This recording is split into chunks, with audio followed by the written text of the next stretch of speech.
Hello and welcome to the Rippling Pages with me, Liam Bishop, curating the best writers to inspire you and your writing. Now, if you were to meet a time traveler from the future, what would you ask them?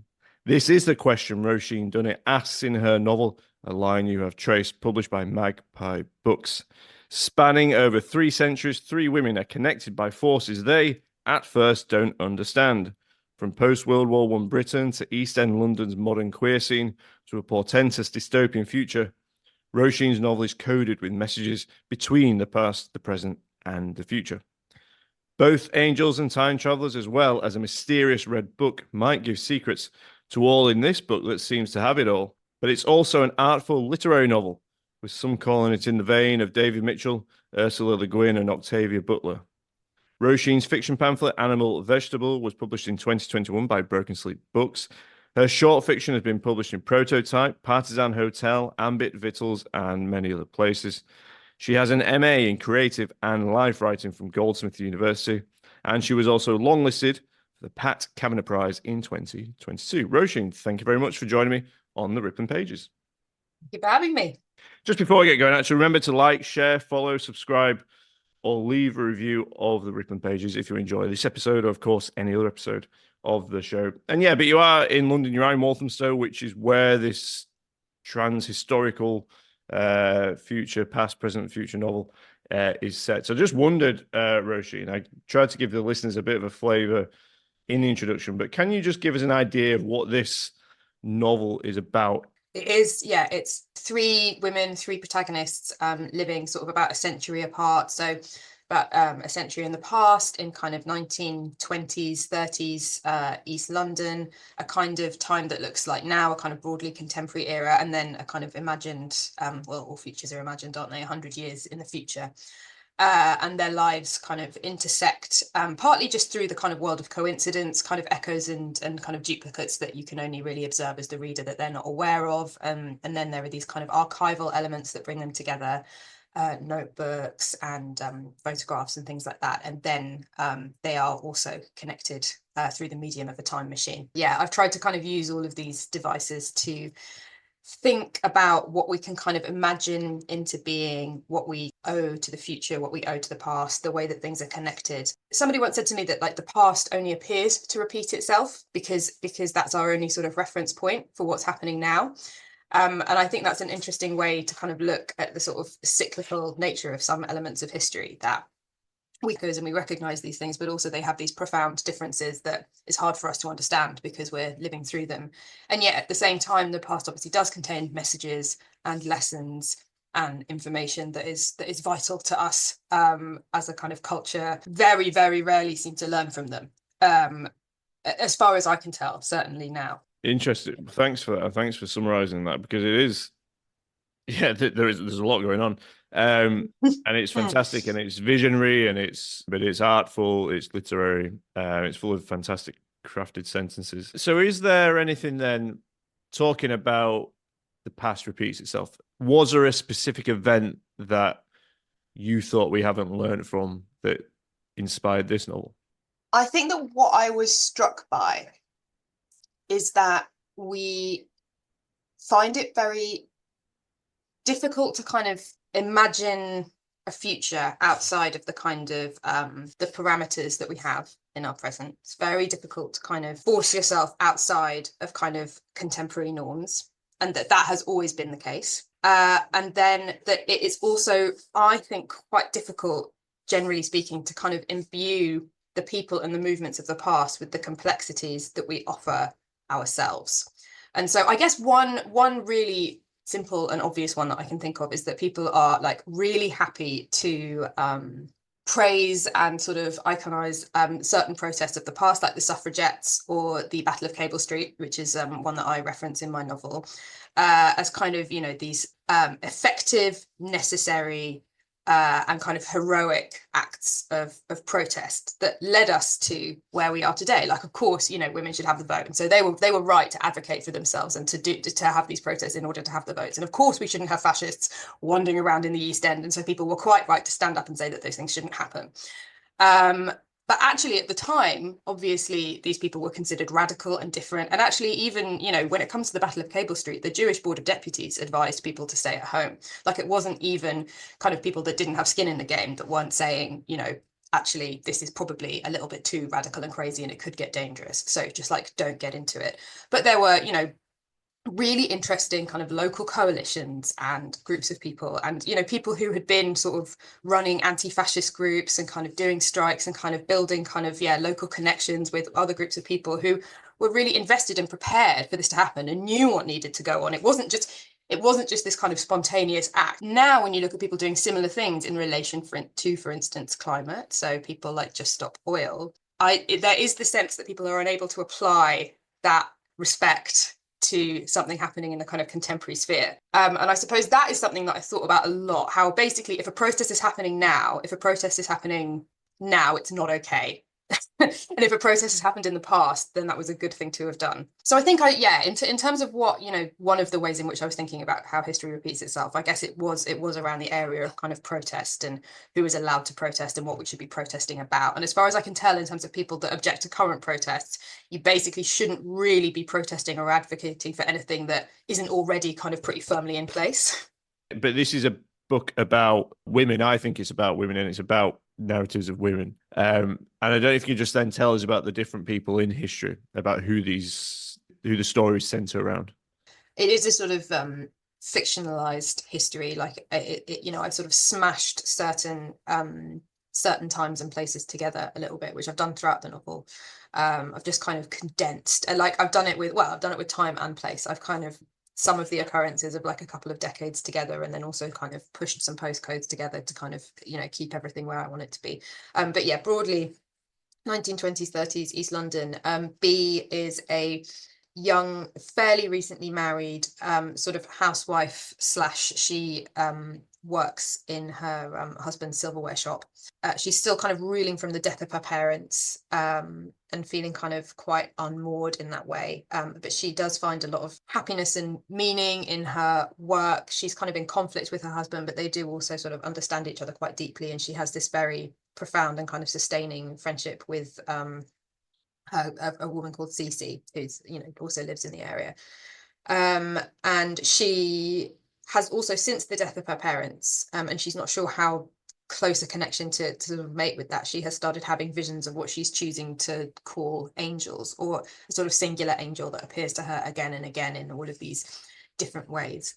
And at the beginning of the novel, she's kind of registered the fact of that, but is really struggling to put meaning to it. And then the contemporary section concerns someone called Kay, who's living in East London and sort of working these casual jobs. She's a temp receptionist in corporate offices, and she works as a gallery invigilator, which is sort of where you sit and guard the art and tell people where the toilets are. You know, the rest of the time she's kind of out and clubbing and watching performances and dealing with at times quite severe consequences from that. But she also has this sense that even though she sort of just wants to sort of wander around and have a good time, you know, there needs to be something further. And she is also probably connected to this. She's incredibly preoccupied with this novel that she's discovered, which is kind of the thing of family legend, which is that a novel was written about her great grandfather in Jewish East London, and he was made the protagonist, and she discovers this novel, finds the way that her relative was written about to be really very uncomfortable, but nevertheless becomes kind of obsessed with the book. And so when she's not out or working, she takes herself off to a library where there's this one copy of this book left, and she just reads it and reads it and reads it, and is kind of compelled back to it by forces that she can't quite explain. And then in the future, about 100 years in the future, there is a character called S, who is part of a kind of anarcho-commune. The organization is called the Network, and it has these different kind of outposts where people are kind of living together and trying to kind of make a life on the outskirts of a larger city. The one that she lives in is kind of built on a kind of spare patch of ground on the Walthamstow marshes. And the kind of sect of that organization that she is a part of specifically believes that we're nearing the end of the human chapter, and that this is really it's the end of the road, and that the most kind of ethical thing that they can do is to try to live together as humans in a fair and just way, and just sort of prepare the way for a world without us. And that is kind of a way that she's reconciled herself to that to some degree and kind of made meaning from that realization. Wow. Did any of these come first then? I think that the contemporary figure Kay, a version of this character kind of already existed in terms of tone and register, because it's the part of the novel that's written in the first person. I've written short fiction in the first person that has not exactly the same register, but a similar kind of colloquial kind of rhythm and humor. And so in that sense, her sort of template existed first, but they all kind of had to develop in conjunction with each other, because that's kind of how the story, it's not sort of told past, present, future, that, you know, they're sort of, it's very entangled. And so their characters kind of developed in quite an entangled way. Definitely. That's how I felt. And you obviously, you know that it's different time. You're in a different part of history or the future. But it is, at times, it felt like you were trying to maybe purposefully make it difficult to know where exactly you were in the novel. And I think that maybe that then does that relate to the sense of, and thinking about some of the things we spoke about at the start of this, you know, does this relate to perhaps the character's sense of difficulty in knowing how to deal with the past and the future? Yeah, I think so. There's kind of lots of ways, I hope, in which it can kind of feel at times sort of a little bit out of time. But one quite sort of specific thing is that I don't mention times or places at all. So all of the kind of really clear references that we've made to kind of, you know, East London, none of that exists in the book on the page, which is not to say, you know, I think it's fairly clear where I'm coming from most of the time, although I've written it, I hope I've written it in such a way that if you don't have pre-existing knowledge of, say, the Battle of Cable Street, that doesn't make the book any more difficult. I mean, it is a style that I use generally, but obviously that is very challenging when you're writing a book that is all about people living in different time periods. And I think that, yes, I wanted to create a sense that these kind of historic lines could cross at any place and at any time, and that, you know, our sort of footing in our sort of different epochs are not as kind of sure as we think that they are. Interesting. Well, I want to talk to you then about visions and sensations. Because the characters endure a lot of these in the book. They get visions of angels, of time travelers, and for me, it was about what do we pay attention to, and how do we read these visions. And some of the things you've been speaking about here would seem to allude to that as well. Perhaps this is a question then about the craft of the book. It's interesting that you sort of picked up on, yeah, the sort of the theme of kind of visions and of dreams, because I think that perhaps something that we kind of don't pay as much attention to in kind of what can I sort of I guess ordinary existence, is that actually like quite a lot of our daily lives are composed of like one form of vision or another.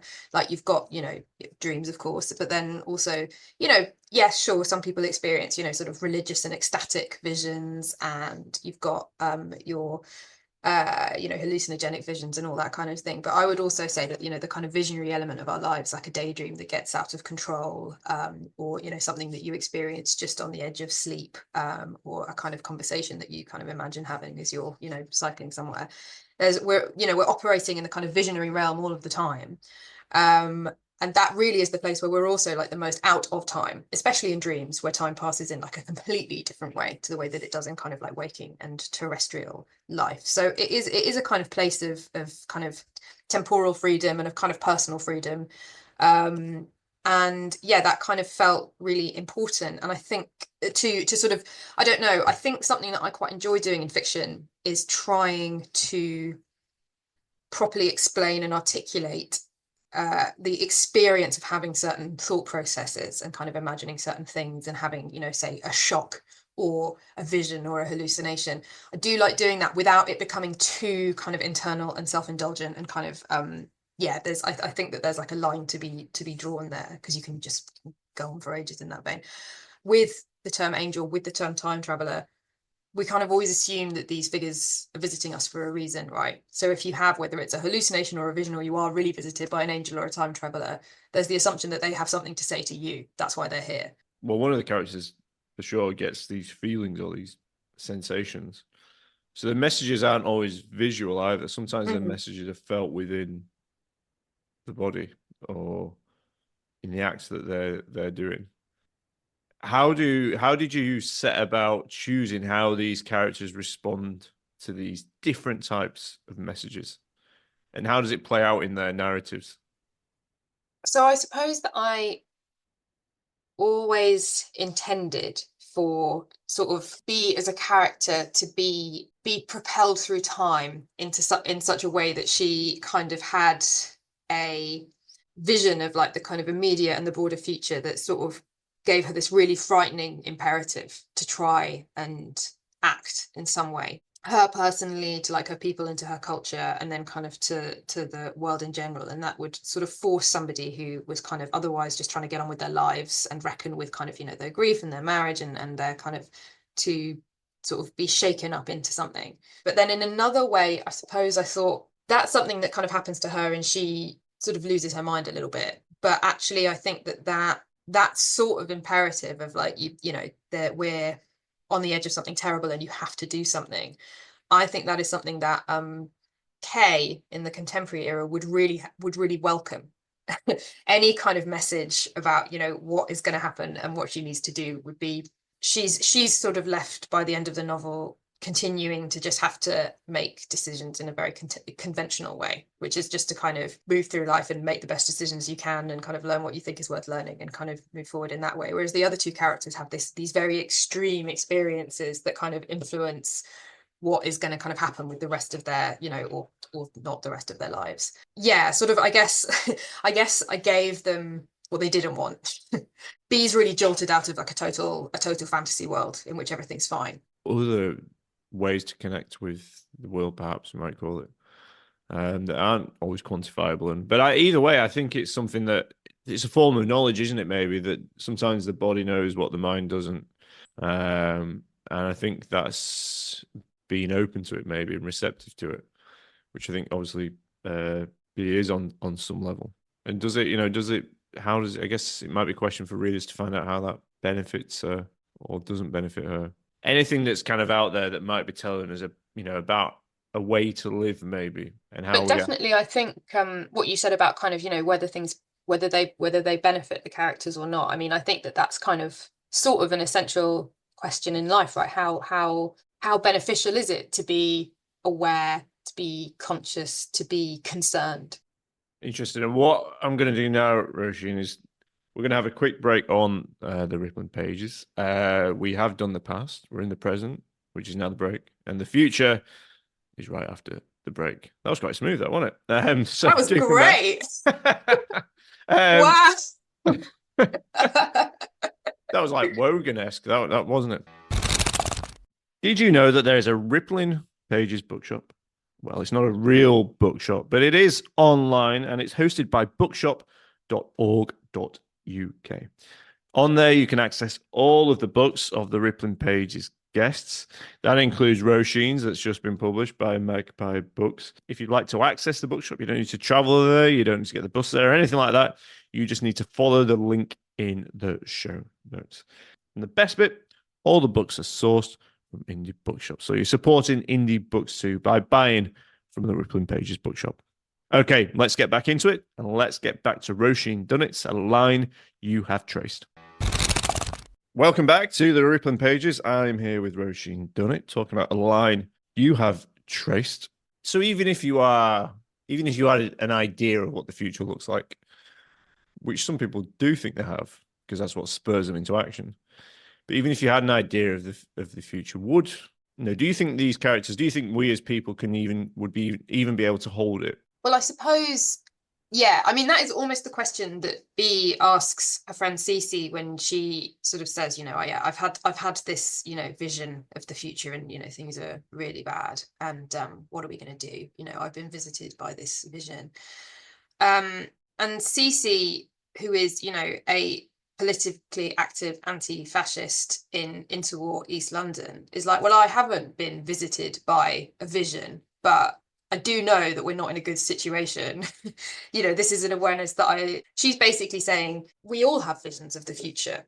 You know, it is true that, you know, when you're looking forward. You know, you don't necessarily have kind of objective and provable truths, but we do live with what is very, very likely to happen every single day. Nearly everybody does, unless you're living in a state of like probably quite blissful ignorance, which as an adult you really have to cultivate, I'd imagine. If we were to be certain what was going to happen in the future, let's say, yeah, let's go back to climate, you know, would we be able to act effectively? So far the answer seems to be no, because we do know what's going to happen, and we also do know what to do.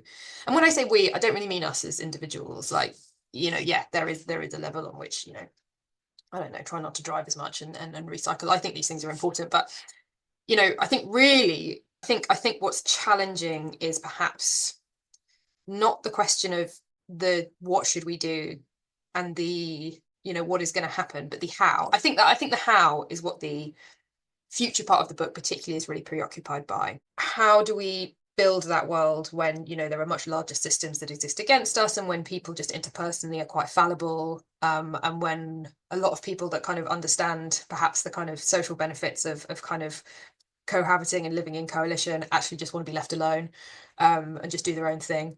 You know, how do you get there? And I think that is kind of where kind of imagination and visionariness, it's kind of is an answer to that challenge, which is basically, I'm definitely not the first one to say this, but like, you, in order to create a future that you want to see, you have to be able to imagine it. You have to be able to kind of envisage what it will be like and proactively take, you know, steps towards it. Yeah, manifest it. And I guess you're after, it's okay for an individual to do that, but I guess you're asking for a collective manifestation, aren't you?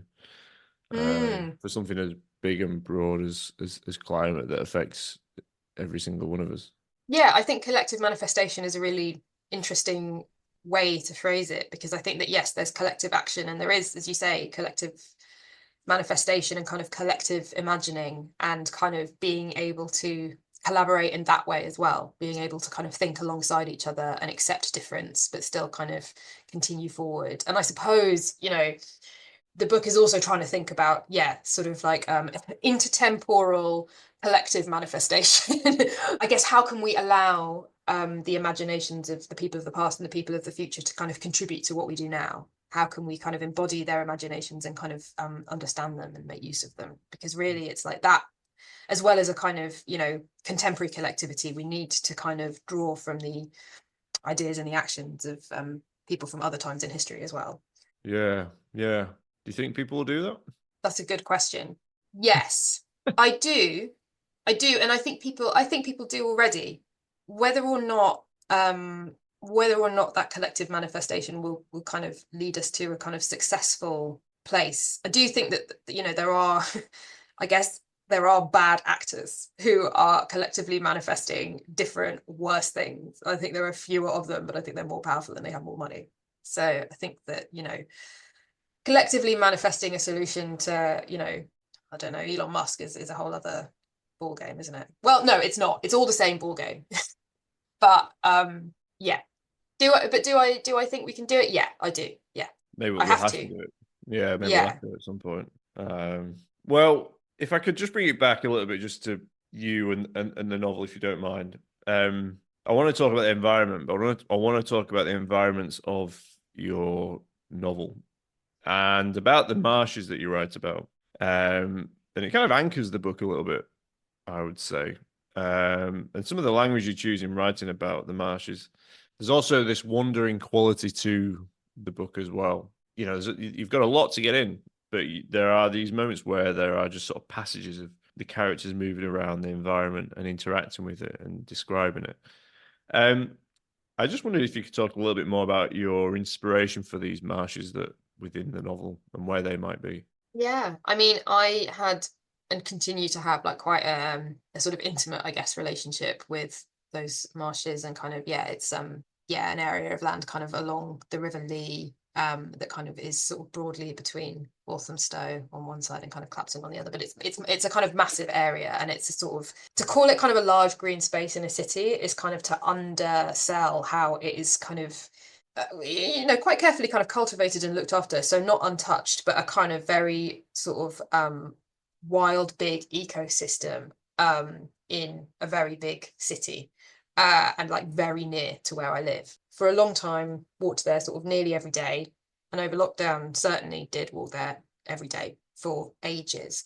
I was sort of given what for me had been an experience that I hadn't really had from childhood, which was kind of, or since childhood, which is kind of the ability to sort of observe a natural space and the way that it changes every single day, what plants grow, what plants die back, the way that the colors change, the way that kind of different sort of birds and animals are kind of hanging around, and the sort of water levels on the marsh change as well. So the way that you have to map through it, the routes that you have to take change depending on where the water is or isn't. As I kind of describe in the novel, often the water is hidden by the grass. So what appears to be is solid ground is actually a very large area of water with bits of grass sticking out of it. And that does, unusual things to the light, because you have this kind of shimmer over everything. And it's obviously an interesting place to kind of think about things. True nature kind of can hide itself from you, but Earth has like a lot to offer us. I suppose that I sort of rediscovered nature in a very particular way and got very into kind of learning the names of the plants and the different species that were there. And actually in the novel, the only character that really knows how to name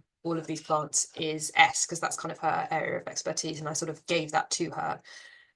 Whereas the other two characters are kind of a lot more like the way that I've lived most of my life, which is kind of knowing and appreciating that there were kind of, birds and bushes and trees and flowers, but kind of not necessarily being able to kind of populate that landscape with individual characters, just seeing them as a kind of a mass. But also because I spent so much time on the marsh, I did a lot of thinking about the book and about kind of life and about speculative fiction while walking around. So it's not just that the book takes inspiration from the marsh, it's also that kind of like my physical experience of the space walking through it is like really intimately knitted together with thinking about the ideas that belong to the novel, and not just kind of thinking about the novel, but like I would listen to sort of news and political podcasts while sort of walking along the Lee, and then I would like listen to a science fiction short story collection plowing through like an area of marsh like up to my shins, and so all of the kind of ideas that I wrestle with in the book are kind of topographically connected to the marsh. Yeah, it had that. That's really lovely. It's really interesting. This novel spans so much time and place. This had the feeling of somewhere that was really personal to you and that you knew. And I think that's really nice because there's places that I know that I see every day in my life, but they still have an effect on me, and they still sort of inspire me in different ways. And really strange way, it reminded me of some of the ways that Dickens would write about London. And there were these very personal places to him, but that became the underpinning of his novels. And thinking about a novel like Great Expectations or something like that, which is set in the marshes, and which is about a vision from the future to some extent.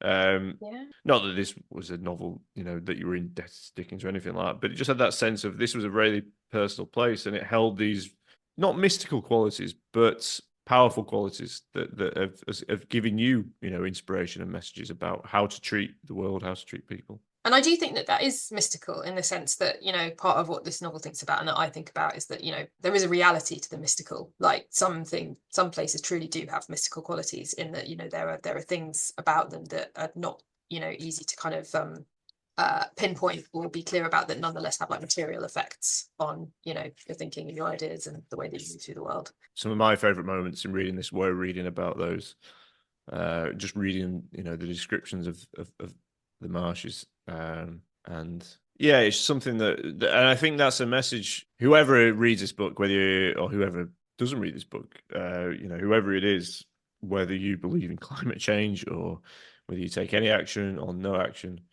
I think that everyone has somewhere close and personal to them that they care about. And if that gets tarnished in some way, or if that gets affected by things that are outside of their control or things that are outside of litter, anything like that, anything that tarnishes this image of this place, then they would be affected by that. And it's very confronting to have that happen. You do hear about people that kind of become just really obsessed with specifically littering in their area, which is something that I used to kind of not. I mean, yeah, sure, get rid of litter, but I kind of couldn't really get there on an emotional level, I guess, because I kind of was like, well, there's bigger. But my dad and I are different. But he is very, very, gets very concerned. Like I said, when he sees litter out and about, and he'll pick it up and put it in a bin. And it's just very interesting how how attached he is to sort of these places, and this is something that, and he's become more attached to it, I think, and he's become more concerned about climate change as he realizes what could happen. But it's also that thing, isn't it? Anyway, I'm going down a path here, but no, I mean, my dad also picks up litter, and so I'm like, we could just talk about like how dads deal with things existentially, and does like your that's dad pick up a whole other litter? thing. Phone in to the Rippling Pages and let me know if your dad picks up litter. But I think, well, just to finish off, then I don't know if you could just, if you have time or interested to do so, just to reflect on your writing journey, how you got to publication. I think listeners are always sort of interested to hear about this, and I think the question for me is that I didn't really see, in your short stories that I've read, I didn't see like ironically a portent of this big novel was somewhere. Do you know what I mean? So I was really curious to sort of how you got to where you are now. I think the size of the long form one in comparison to the short ones is, you know, that it's they're very different genres, I think, for me, short fiction and long form fiction. But I wrote short fiction for a long time, like in my sort of journey as a writer. And initially it was just because I sort of felt like it was a good way to practice, and then I became really involved with the form, and it's something that I really enjoy.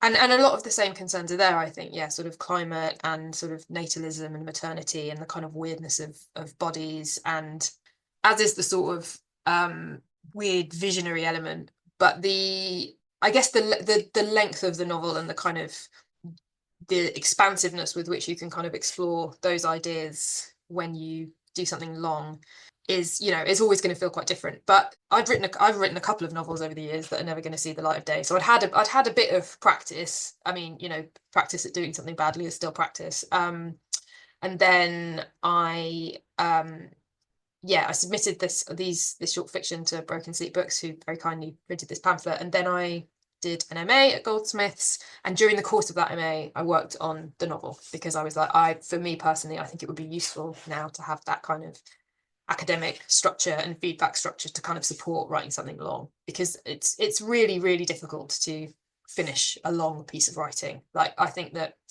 a short story, you can get to a sort of stage of completion kind of almost on your own, I think, and then kind of have an editor come in after. For me, something long, not the case. It's good to have people that are kind of able to give you good feedback throughout.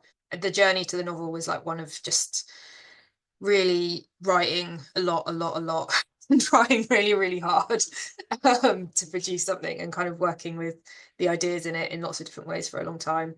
And then after like a very lengthy period of this and that, kind of having the privilege of being able to go down a fairly conventional publishing route, which is getting an agent, then sending your book out, and now and then wrote like the very final draft while I was like 9 months pregnant, and then had my daughter, and then now she's 2, and Wow. she's going to turn 2 in like a couple of weeks. So, you know, it's all very sort of Wow, so it's all all come together. It's all very something. Yeah, just it's like all in everything there in somewhere, life. isn't it? Well, it's amazing. It's an amazing story. What's your daughter's name? Taryn. So Taryn. There's it sounds like a really intense period of time in any case, but I'm glad. Yeah, it kind of was, but I think there's good and bad kinds of intensity, and I think that was kind of quite a rewarding sort of intensity. Whereas sometimes you can go through a sort of period of very intense experience and come out the other side just feeling depleted with nothing to show for it. But novel and a child. Novel and a child. What more could you ask for?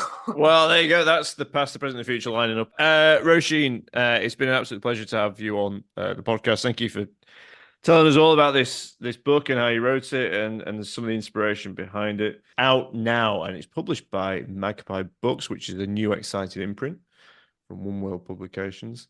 But for now, Roisin, it's been my pleasure. Thank you very much for joining me on Littering Pages.